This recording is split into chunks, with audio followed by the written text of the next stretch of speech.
All right. Hi, everybody. This is Celine Coggins. I'm Executive Director of Grantmakers for Education.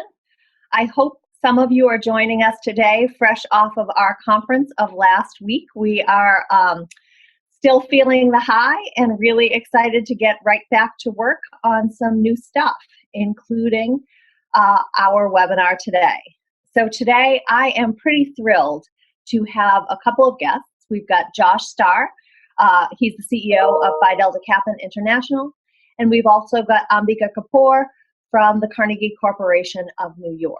And what we're going to talk about today is Phi Delta Kappa's recent poll. It was the 51st in a series of polls that they've done over time, really tracking the opinions of the public, of parents, and also of teachers on all sorts of issues related to public schools. I think this is a fascinating poll. I immediately dug through it as soon as it came out and thought some of the findings were just really counterintuitive, and some of them really kind of spoke to some of the things that we see going on in current events today. So as an example, I'm going to pick on Josh, who is a former superintendent himself, and ask him after he gives the results a little bit about how this helps to explain why the Chicago public school strike just lasted for more than, or Chicago Teachers Union, I should say, just lasted for almost 2 full school weeks. It also connects to things like the new NAEP results, the National Assessment of Education Progress that was released for all states and the District of Columbia earlier this week. So what I'd love to do is turn things over to Josh first to talk a little bit about what they found and what that means. Then we'll move to Ambika to talk a little bit about what this means for philanthropy. And then we're going to have some free-ranging questions and allow you all to pop in. A couple of housekeeping notes. So for those of you who are less familiar with Zoom, if you pop questions into the chat box, that's the ideal way for us to communicate. I will be in charge of monitoring the chat box and making sure those questions get asked of our panel. And we're just going to take it from here. So with that, Josh, I'd like to turn it over to you. Welcome, and thank you for being here. Well, thank you so much, Celine, for inviting me to do this. It's really a pleasure. We love talking about the poll results to a whole bunch of different folks, and particularly with philanthropists. I do think as I go through these results and think about the different audiences, I think that the more people who are supporting and investing in education understand the voices of teachers, the voices of the general public, and the voice of parents, we just kind of enrich our collective understanding of what our schools and our kids need. So thank you for the opportunity to do this. And I'm also thrilled to do this with Ambika because the support of Carnegie for the last few years has enabled us to do more, which I'll share with you as we go forward. I also want to say I am going to just share some of the data. If you go to pdkpoll.org, you take a look, there's so much data, not only from this year, but from previous years. It's always hard to narrow it down to figure out what's going to be most interesting. I think we did, but please just go to pdkpoll.org to find more, and we have all the commentaries on it, all the different things people have written. It's pretty interesting. So I think I have control of the slides now, right? No, I don't seem to have control. Oh, here we go. So the big headline is there's a lot of frustration in the schools, and we have a lot here on teacher voice, but there's some other things I'm going to pull out while we also talk about the teacher voice piece. So a little bit of background, our 51st year doing this. Carnegie has been our big supporter, which we deeply appreciate. It's something the PDK Foundation has been doing since 1969. We used to do it with Gallup. Langer Research Associates has been our actual pollster. This year we also did focus groups with both parents and teachers, which really added some rich data to our understanding of how the public feels about schools. Okay, some of the main areas covered: perspective of teachers, teacher strikes, discipline issues. We know that's a big one these days. Religion in schools, civics, school funding and taxes, always very important, folks. Pressures and problems at school, and then workforce preparation questions.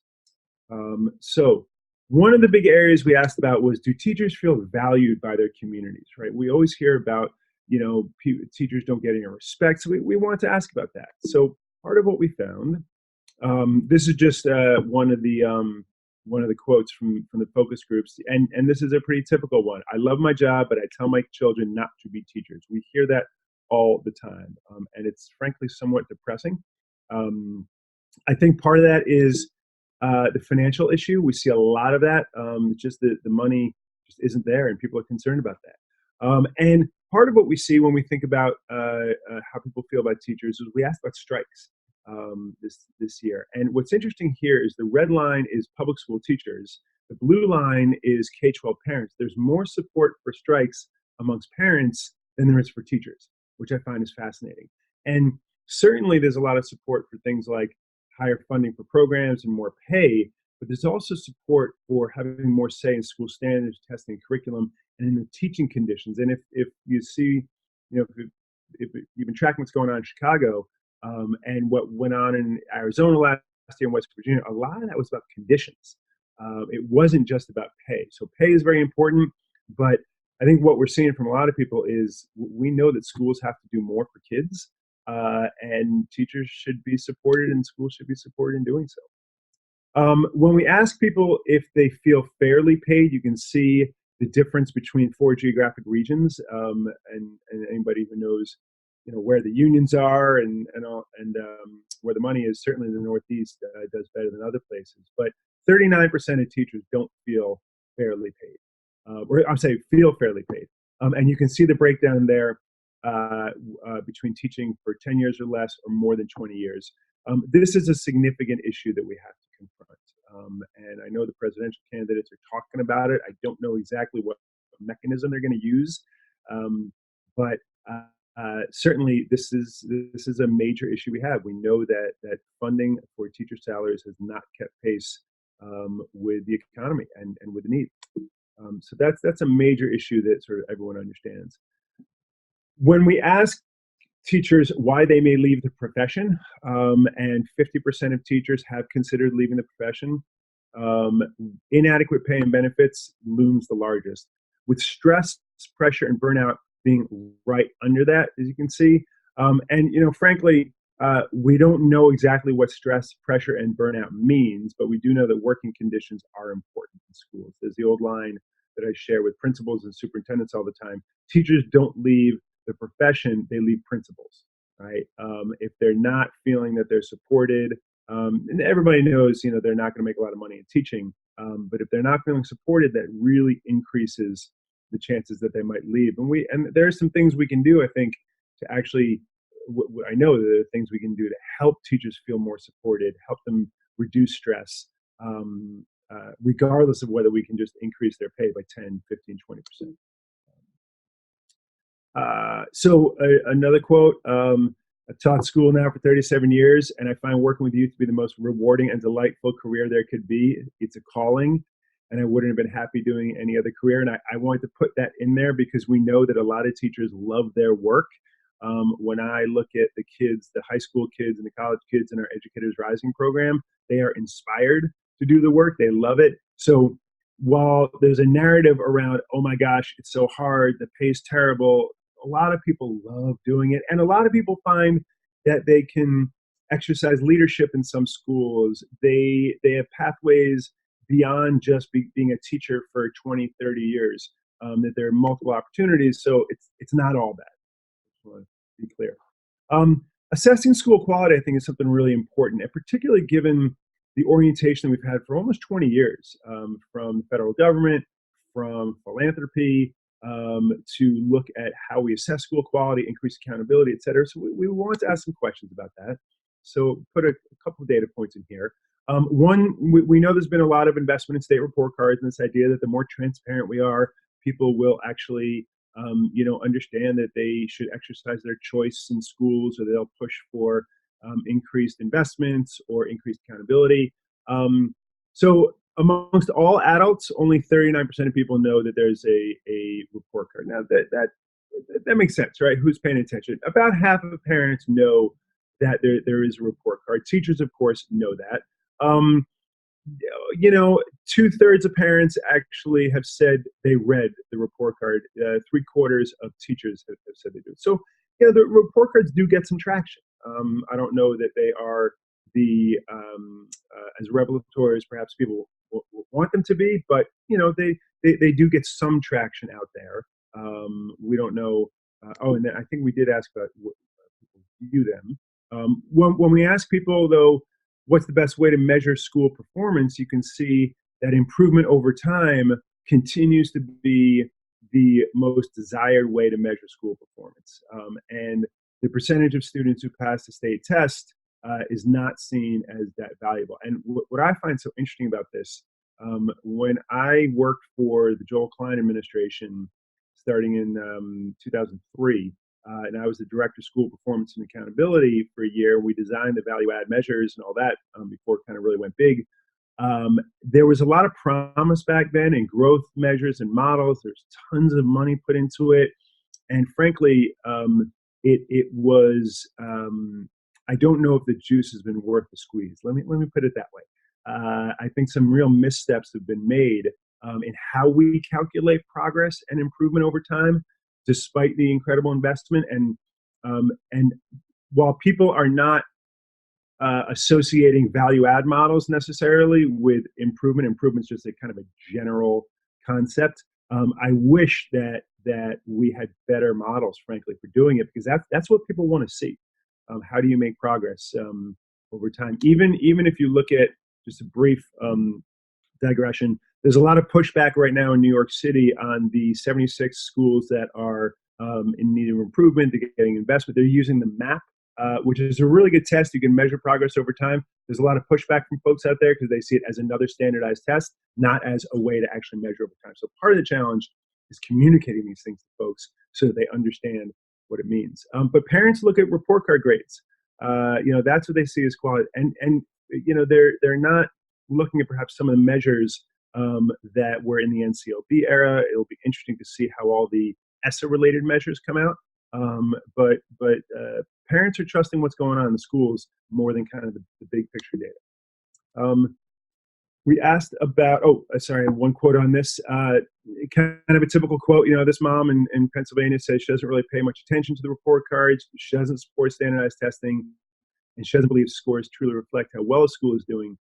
A couple of years ago, when we asked many more questions about standardized testing, the bottom line was people sort of understand that tests are part of what we have to do, but they don't let go of the policies associated with them.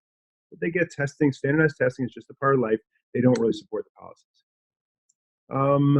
So we asked about religion and civics this year because we know more and more school districts and state legislatures are requiring religion. And bottom line here we go.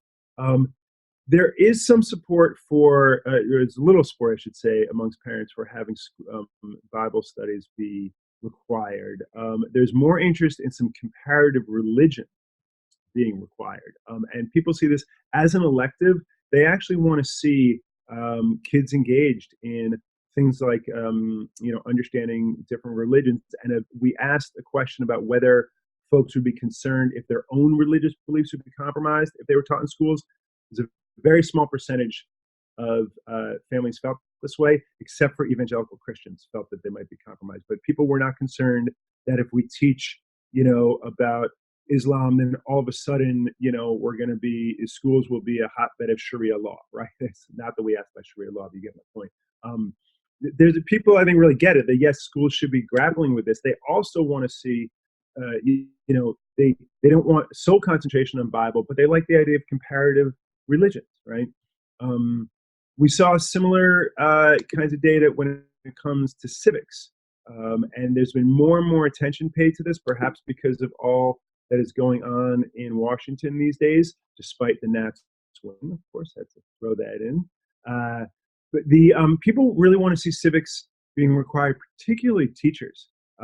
There's a real interest in it. And when I look at both of these, both religion and civics, the way I think about it is that, we've been so focused on mathematics and literacy, and perhaps people want a little more soul in education. They want us to be grappling or helping kids grapple with the difficult issues. How do kids understand how do we make schools a place where kids can understand the complexity of how our country works and how to embrace different kinds of perspectives. And people do see school as a place for that. And many of us are distraught that it has not been for many, many years where it really should be. So hopefully we can start getting back to that in some ways. But this was a telling quote, right? This mom says she doesn't want her child being told that America is the best and never does anything wrong, but they also want to be proud to be an American and to honor their country and support their fellow Americans. So I think we saw some of that in the focus groups, that people do see school as a place where this kind of work can happen. A couple other things that we found interesting there. Workforce prep. We know there's this big investment these days, a lot of attention being paid to workforce preparation. What should it look like? Are schools about preparing kids for academics, for citizenship, for the workforce? What we found here, just when we asked what's the main goal, there's this real divide between parents and teachers. If you look at that light blue, 28% of parents feel that citizenship is the main goal, where it's 45% of teachers think citizenship. And then you flip that for academics, with work only being about a fifth, a little more of folks, and both parents and teachers, maybe a quarter. So there are some real differences in what people see as the main goal. And my, push when I talk about this with superintendents, and I think there's a real role for philanthropy here, is to say, okay, how do we have conversations at the local level about this, right? What does our economy look like if we're in the Southeast versus the Pacific Northwest versus, wherever it might be? And how are we preparing kids for all of it? Because the best schools are doing all of it. It's not an either or, but I do think there's a role for some investment to seed those sorts of conversations, so you can figure it out at a local level. Because it's not a black or white issue. When we ask people about electives, unfortunately, as a musician, or used to be a musician, the arts and music is the lowest. There's a lot of support for advanced academics, you can see, and a lot of support for job skills. Interestingly, and sort of not surprisingly, there's most support for job skills as an elective from folks who don't have a college degree. A lot of this we saw last year as well. If you look at this, I know there's a lot going on in the slide, but if you look at the kinds of job skills classes parents want to see, green is all parents, blue is parents of boys, red is parents of girls. If you actually look at the far right, you'll see both automotive and cosmetology. You still find in many schools, particularly urban schools, and yet there's not a lot of interest amongst parents in those. There's high interest in computer programming. Note the divide with health and medical between the parents of girls and parents of boys, which is then flipped when it goes into building trades. But you can see folks want some investment in the more higher skilled kind of jobs classes, work-related classes for kids. So as we're thinking about what the right investments should be in CTE, helping school districts figure out, again, who are the biggest employers in our region, and then how do you actually help teachers to do this kind of work is really an important investment I think we have to make. Again, pretty typical quote, college is great, the whole world doesn't attend college, and we're doing a disservice to future generations saying it's all about college and not putting enough investment into other areas. What's also interesting about that quote is the last part of it, which said that kids should be able to not take some academic classes in order to take job-related classes. I know when I was a superintendent, it was all about increasing access to AP, IB, honors, right, college and career. And so accountability structures or accountability systems and investments have been made in increasing access, which is absolutely right to do, but is it what everybody wants necessarily, and how do you do both? That's a really difficult question to answer, but it's one that schools are really grappling with, and I think that the more support they get to figure that out at the local level is incredibly important. I repeated that. Okay, are schools adequately funded? So we've seen now for almost 20 years, lack of financial support is the major concern amongst parents. amongst citizens. Everybody gets that there is not enough money going into our schools, and this is a local issue as much as it is a national issue, because most schools are funded by local taxpayer dollars. There's obviously state funding formulas in here, and philanthropic support is wonderful. It is a drop in the bucket. It doesn't go to all the districts. Oftentimes it goes to just some of them. I actually think that there should be increased investment among philanthropists in figuring out what good funding formulas look like and trying to influence state policies in that regard. But it's not like philanthropy is ever going to make up, the day-to-day costs of schools. But I think we should be pushing and saying, what should the future of funding look like? It's going to be it's going to take years for us to get to where we need to be, but we have to start this, and people are very interested in it. Folks support what we call syntaxes, legal recreational marijuana, sports gambling, state lotteries. There's certainly a lot of support for that, for education. Discipline, another one, and I think this might be my last part. Let me see if I can click. So we know there's been huge investment in discipline. We wanted to ask about it this year. Interestingly, you see it hasn't changed that much in terms of how much, whether or not people think it's too strict or it's about right. A little bit of a flip, but it's right there in the middle. But when we asked about zero tolerance, you can see that there is a lot of support for zero tolerance amongst everybody, adults, parents, and teachers. When we asked the scenario about a kid who may inadvertently brought a folded knife to school, support for zero tolerance decreases, but there's still almost 50% of folks still like to see zero tolerance. And yet at the same time, people see mediation and counseling as more effective than detention or suspension. So there's something going on with discipline data. And part of what I think is so important here is that school districts need to get a lot better, and schools at what their approach means. I think people read about it in high level ways. They read the worst case scenarios and all that, and they don't understand the nuances. And schools really need to do a better job of engaging with their communities so that they can understand what the approach is. I won't go through all of this. You can see how people see the pressures. On the right-hand side is teachers, left-hand side is parents. And our this month's issue of Kappa is all about stress at school.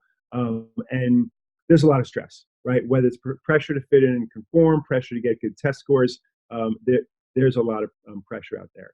Interestingly, when you go down to religious bias and bias against LGBTQ and sexual harassment, people don't see that as much, even though those tend to be some of the stories that get in the newspaper, et cetera. And then finally, the grades. As always, Americans tend to grade their own school with an A or a B. They grade schools in their community, about 44% give it an A or B, and schools in the rest of the country are terrible. Same what we feel about our Congress. When you break it down by ethnicity, though, what's interesting here and what I think is really important is that Asian Americans and white parents and Latino parents are more likely to give their kid, give their local school an A or a B. Black parents are least likely. And I think there's a real issue there, right? In terms of who, particularly if you're in a very diverse community, like when I was in two very, very diverse systems, not everybody sees school the same way. And when your PTA is dominated by one group of people, which it typically is, you might not be getting everyone's perspective. So the need to really go deep and work with your community on these issues is important. And I think, again, can be seated at the local and the national level to have these kinds of conversations to figure out where people are. So more resources at pdkpoll.org. I am thrilled to turn it over to Ambika and thank her for the ongoing support. And then we're happy to answer questions afterwards. And I just wanted to remind people, while they're fresh in your minds, just throw some questions into the chat.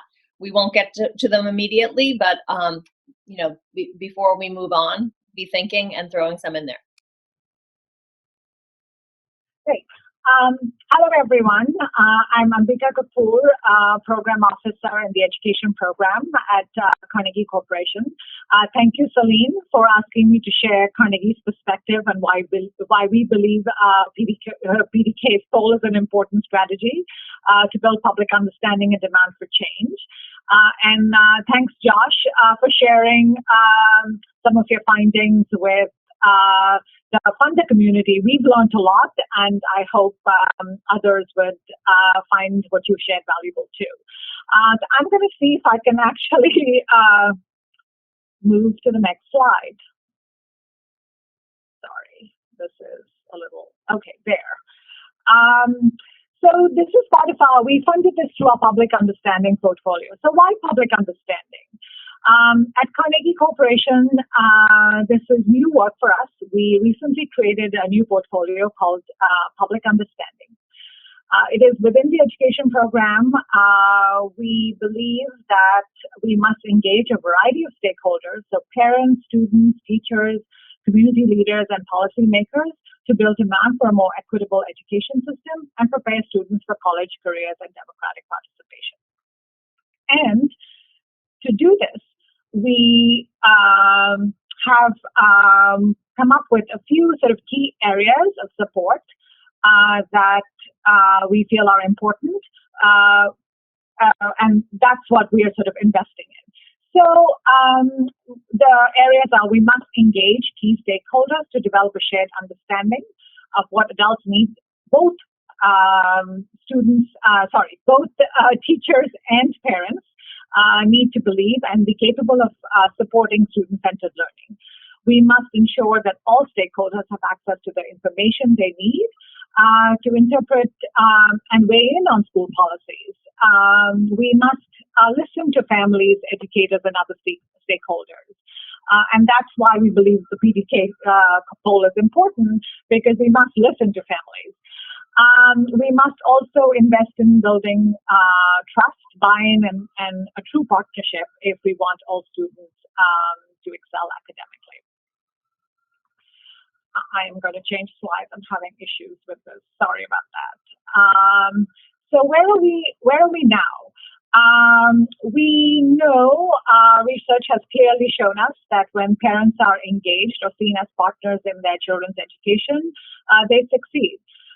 But research also shows us that we haven't done the best job at effectively communicating with parents either. Too often, we exclude families from the conversations when developing and implementing school improvement strategies. In many cases, we even fail to clearly explain what changes might be being introduced and why. Some of the challenges associated with the standards and assessments initiatives that we all know pretty well showed us how we didn't do a great job. As a funder, as Carnegie invested in the Common Core and Next Generation Science Standard, this is one of our lessons learned through that work.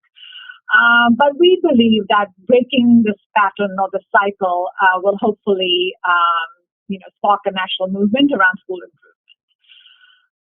So our approach really has been to sort of engage and encourage partnerships between home and school by engaging families and communities to have a more productive dialogue. And the way we did this, so we sort of understood a little bit better about how we can,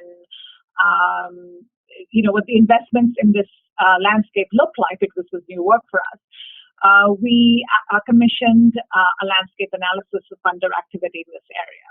And some of the findings that might be interesting for all of you is there's significant grant making in this area. There was about $230 million annually going towards from foundations going towards family and community engagement.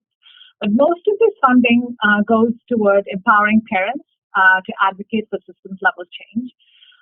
There's very little funding going towards listening or informing parents. There's an opportunity for shared learning and field building in the funding community, and many foundations that took part in this study are grappling with similar challenges, such as identifying and spreading effective practices. The implications for this had implications for our portfolio, and some of the strategies that we have started working on. So we fund research. So So including commissioning our own studies to better understand parents and educator needs and beliefs. We invest in organizations working to bridge the gap between home and school. We support the grant making field by creating venues for shared learning and action around family engagement issues.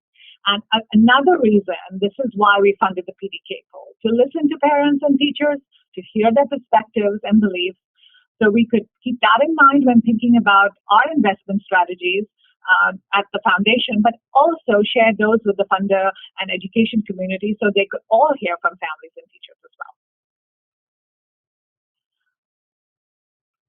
Another example that I won't get into, but just as another grantee that we found like PDK is Learning Heroes and their annual survey on parents.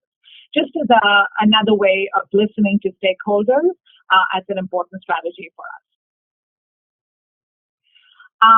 Another example of from all the learning, how we also disseminate these learnings widely in the field. In 2018, we commissioned Dr. Heather Weiss from the Global Family Research Project to write a paper, a challenge paper for the field that you could download on our website, joining together to create a bold vision for family engagement. It identifies 5 building blocks, so attendance, data sharing, academic and social development, digital media, and transition. And some of these, based on some earlier PDK polls and some of the Learning Heroes polls and research, we've identified investment strategies around these 5 building blocks. Just as another example, earlier this year, we collaborated with the Parent and Community Learning Action Network to produce a fundus playbook with very simple tools to help other foundations strengthen their strategic grant making, family, and community engagement.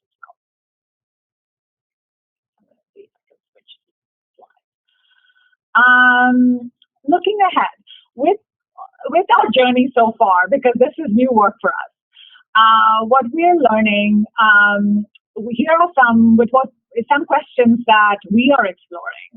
How do we create the next generation of family and community engagement to provide equitable learning pathways, both in school and out of school, and from birth to young adulthood?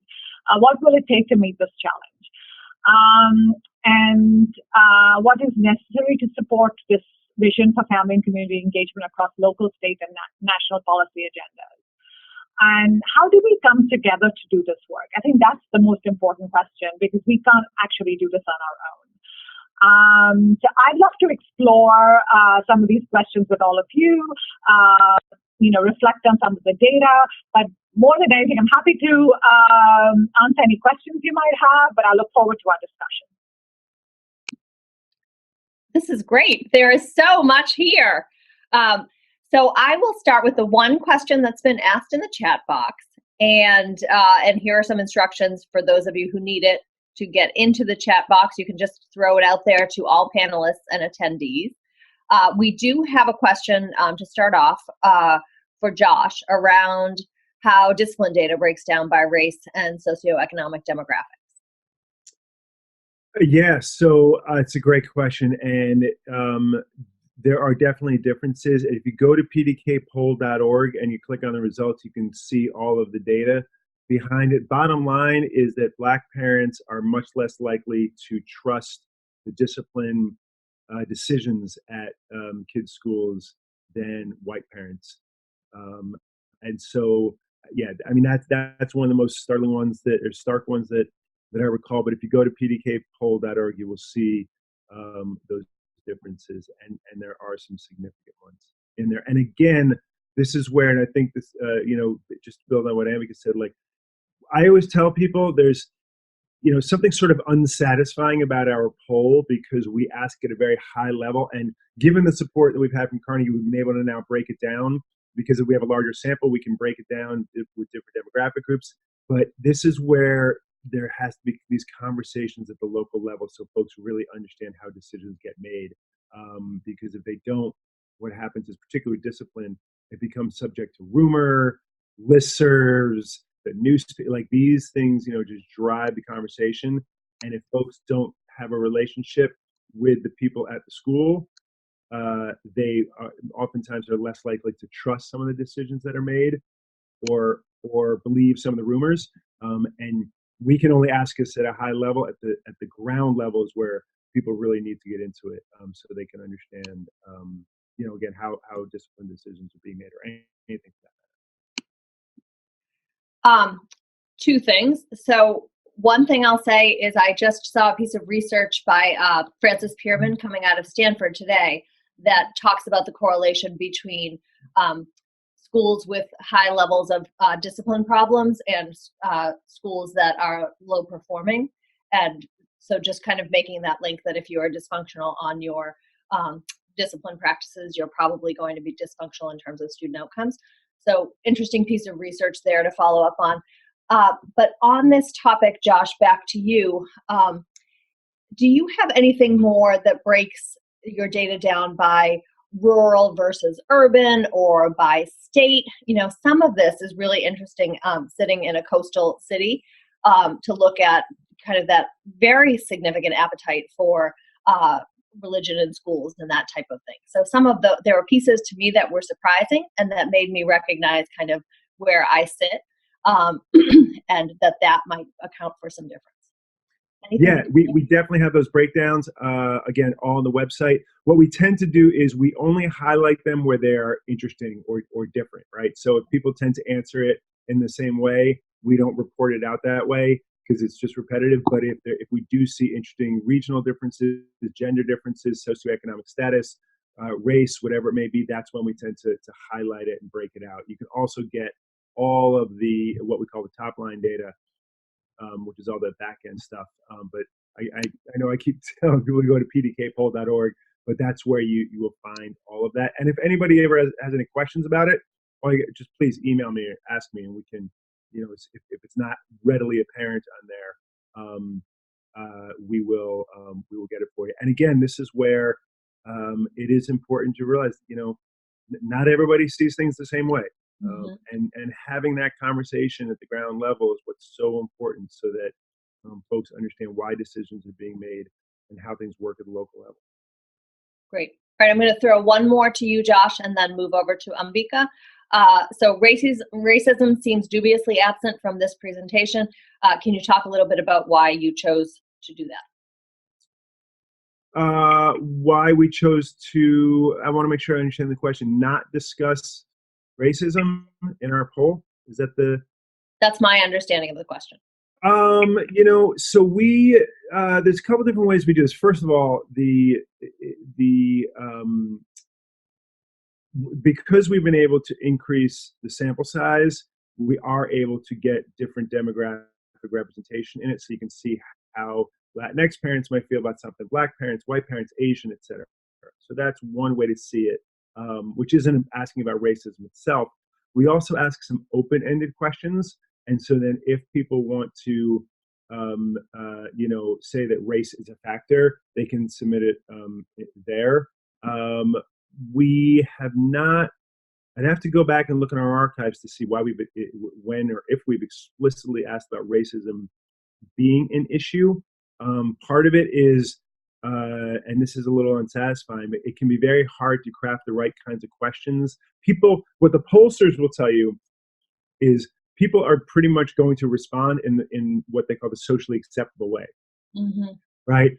We did ask about diversity last year, 2 years ago, whether people prefer it and whatever else. People are likely to say what they think is going to be a socially acceptable a response, regardless of whether it's their real response or not. So then the question becomes, you have about 12 and a half minutes for these polls.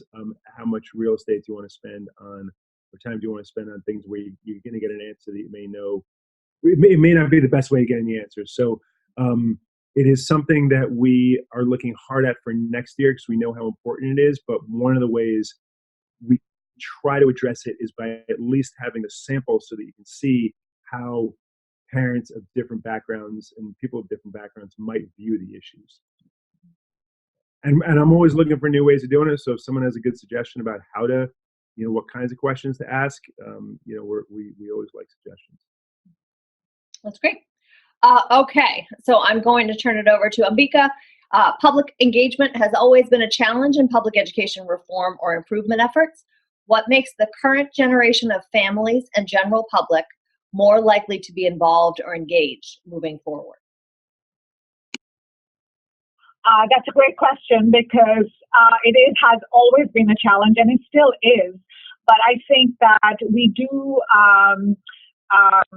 with engagement strategies, we do need to reach out to families. We need to, meet them where they're at, because I think one of the things that we're learning, there is this disconnect, and that's why these polls are important. I'll just give you one example why I think we when we know the disconnect, how do we meet the disconnect? So for one of our other grantees, I'm just going to use data from another survey that we fund, the Learning Hero survey.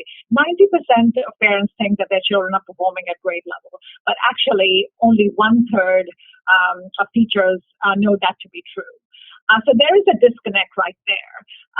So if we do want parents to be effective, to be engaged, to even sort of know if their children are at grade level, by informing them, meeting families where they're at, or have a better family engagement strategies between teacher and parents. There are other examples of interventions like the parent-teacher home visit, or the APTT model, or Power My Learning, where families and teachers can communicate about the learning progress of their kids. Parents can be engaged. So we hope by finding out where the disconnects are, that we can actually effectively engage families and teachers. Following up on that question, I was interested when you put up the slide about, in the past, a lot of funding has gone toward advocacy efforts and less to listening and informing. So as someone who ran an advocacy organization and got to do some of the selecting of what information people get, I recognize that that's complex in and of itself. So I wonder what you're learning about this process of providing people information, providing communities information about their schools. It's a complex process, and since you all are kind of moving into that space, would love to hear what you've learned. Great. Actually, from the landscape analysis that we did when we actually looked at, we surveyed 150 foundations who had said that they funded family and community engagement. Another way that every foundation in that group sort of defined family and community engagement differently. But when we sort of looked at all this data, we were trying to sort of map out, like, what does engagement look like? And any kind of engagement, the way we sort of mapped it out was to get to that advocacy, you first listen, you inform, your stakeholders, and then you train, and then you hopefully lead to policy change by, training leadership and hopefully lead to advocacy and change in the community. So that's how we sort of mapped out investments. And what we found that, and Carnegie too, I think our efforts so far had been really in the supply side in education, looking at investment in teacher professional learning or high quality instruction materials. And the way when we did think about sort of leadership and advocacy, it was sort of like, well, we'll train teachers to buy into our concept or to be leaders in that space. Or we'll train parents to be parent leaders to advocate for choice or any of the other issues that we want to support. So we found that there was a gap in the listening and informing, meeting families where they're at. And since that was something that we learned, we felt that this is an area that we could possibly invest in, with the idea that hopefully we can meet families where they're at, and then sort of begin this sort of conversation or dialogue. So since we're very new, we are still in that learning phase, but we found a big gap there. That makes sense. And in my experience, I would say it has to be two-way, right? You have to be saying to the leaders of the system, tell us the decisions you're making, and allow for some, for that information to go out so there is authentic participation around issues that really are going to be decided by the leadership. So that's my own soapbox. Sorry. All right, I want to throw out to people that continue to throw in some questions. So here are a couple more. I'm going to pop back to Josh and say, so you talked about this, how do you measure performance over, how do you assess school quality? And on the one hand, it was parents and teachers saying you should be measuring performance over time, and very few saying it's just about passing a test. And so you said a little bit there. I would love to hear a little bit more. So am I correct in my understanding that the performance over time was generic? That could have meant value add assessment, and it could have meant, is my kid kinder at the beginning of the year than the end of the year? Yeah. And if I'm correct in my assessment, can you say anything about how you dug deeper in qualitative analysis to help to get more there? Because sure, yes, of course it should be more than passing a test, but I think that's a little bit the $64,000 question now. So what more? Yeah, I mean, so I think, again, these are broad questions that don't get to the deeper issues, which I sound like a broken record, but it really should be discussed at the local level. And this is where, I mean, you just have to look at how value add got completely corrupted, right? I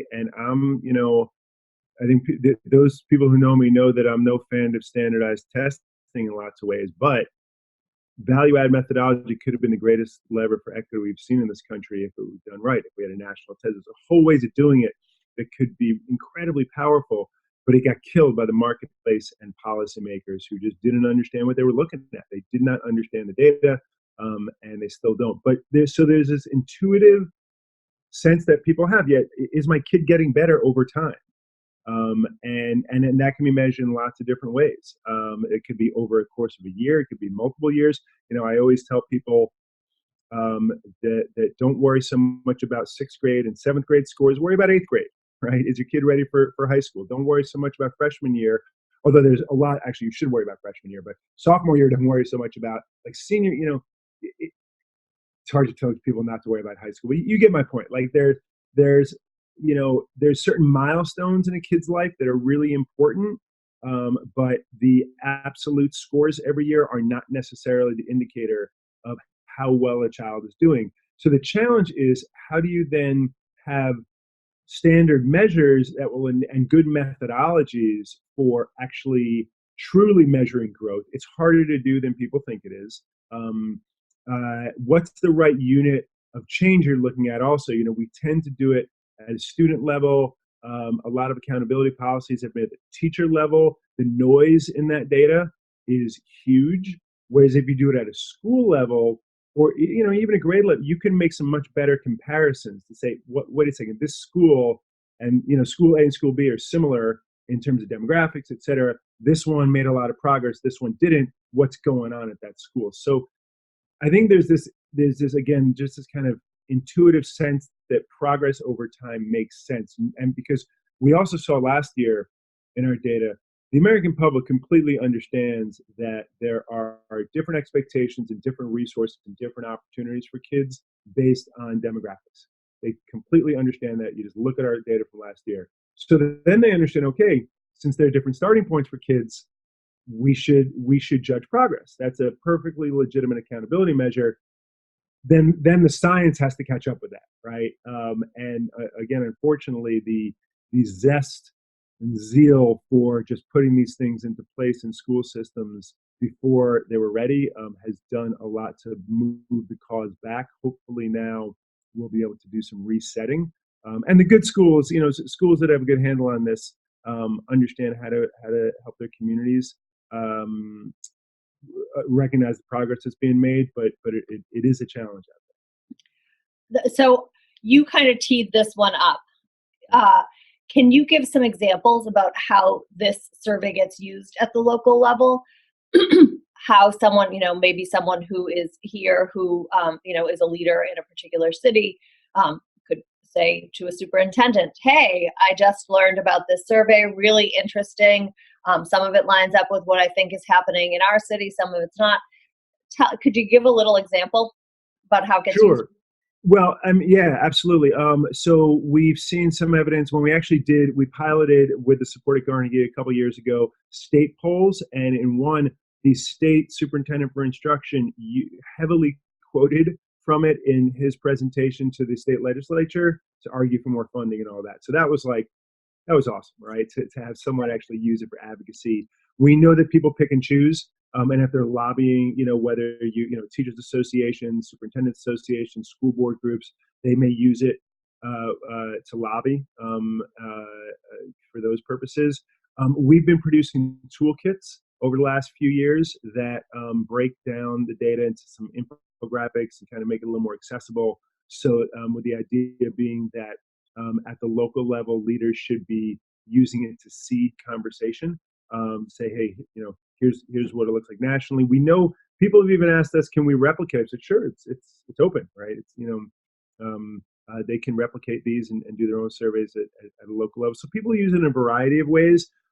Frankly, we'd love to do a lot more through our chapters and other avenues of PDK to really get people engaged in talking about the issues. We've done some town halls with our students and our high school students and our college students to get their perspectives on it, which has been fascinating. So we've been trying a bunch of different ways, but the best is for local leaders to look at it and then say, okay, what would it be like if we asked our communities about this and talk about it, not just like have dialogue, not just survey, but really engage in what Peter Block calls knee-to-knee conversations, where we're having a conversation about it and not just telling you what to think.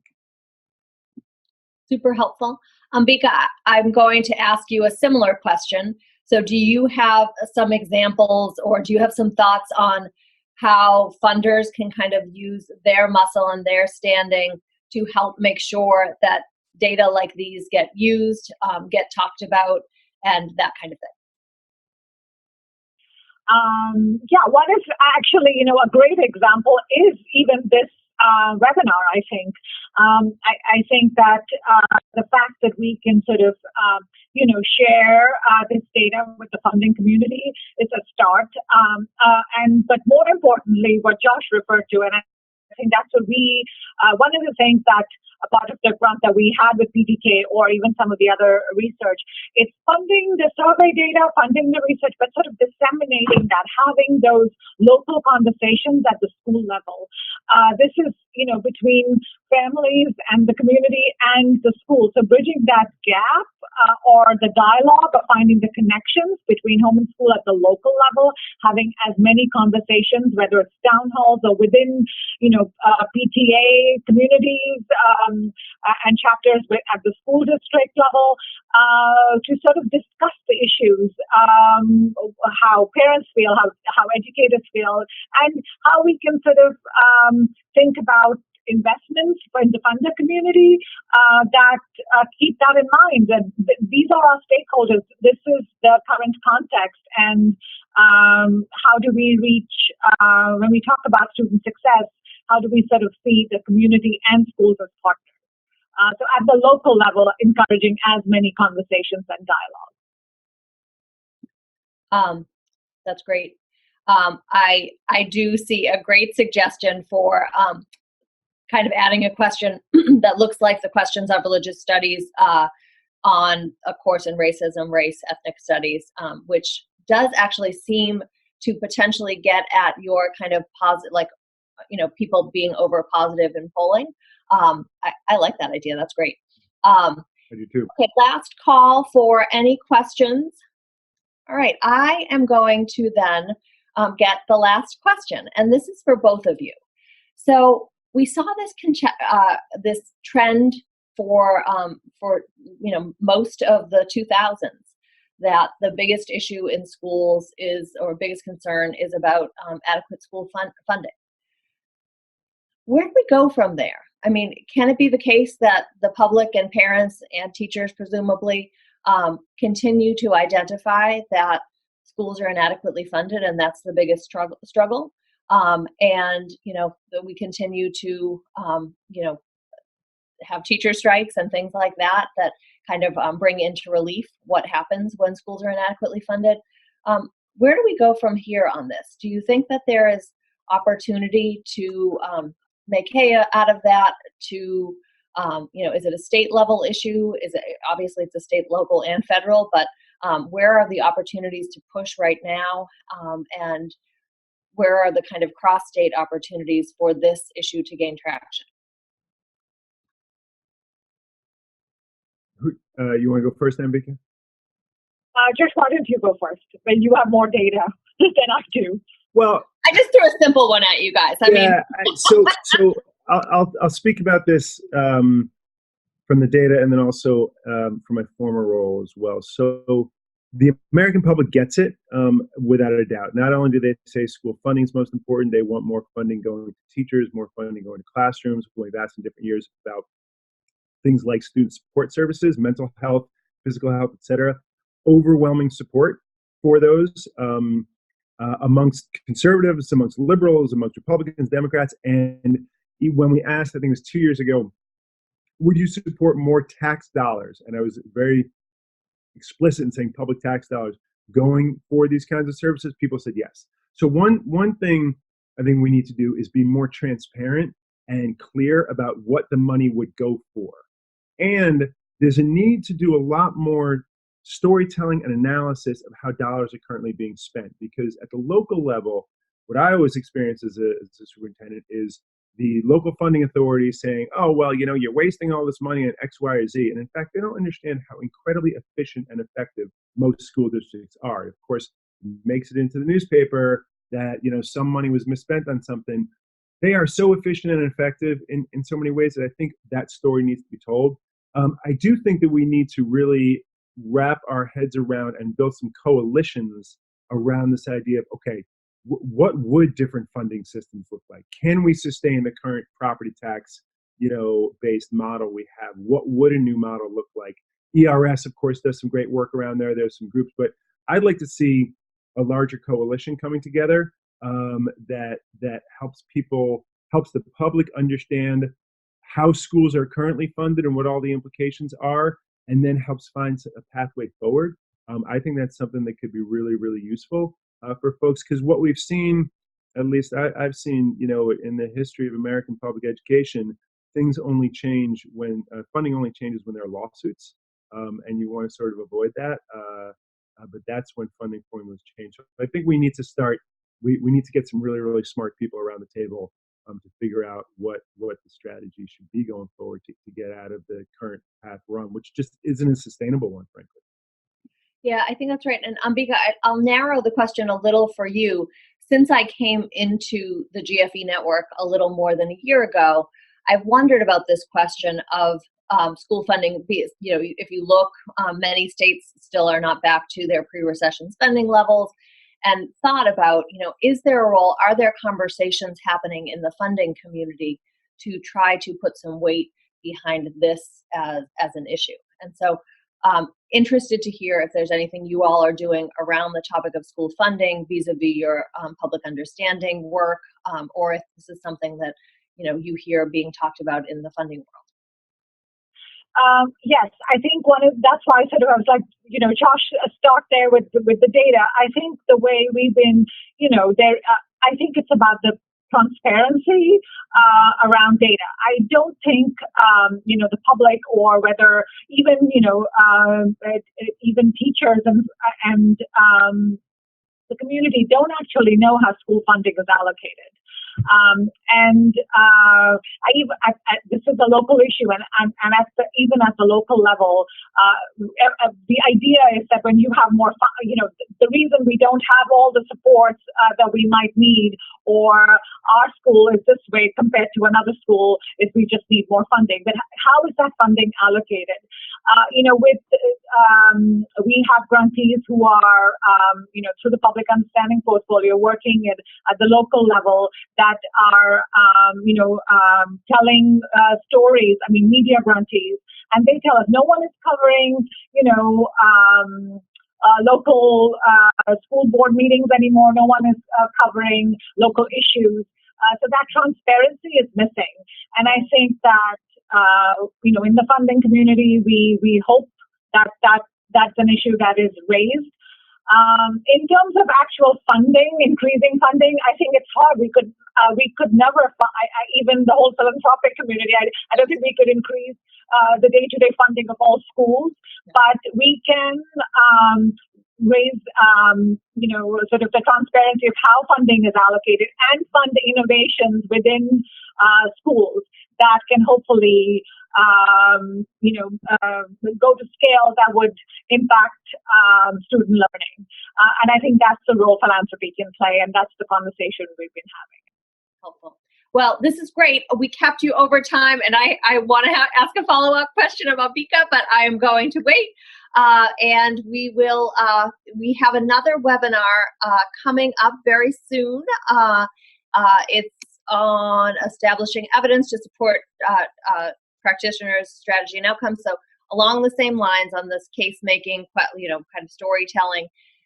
So you are welcome to join that on November 19th. And thank you for staying overtime. So many of you, this was a really interesting conversation. Thank you, Josh, and thank you, Ambika. Have a great day, everyone.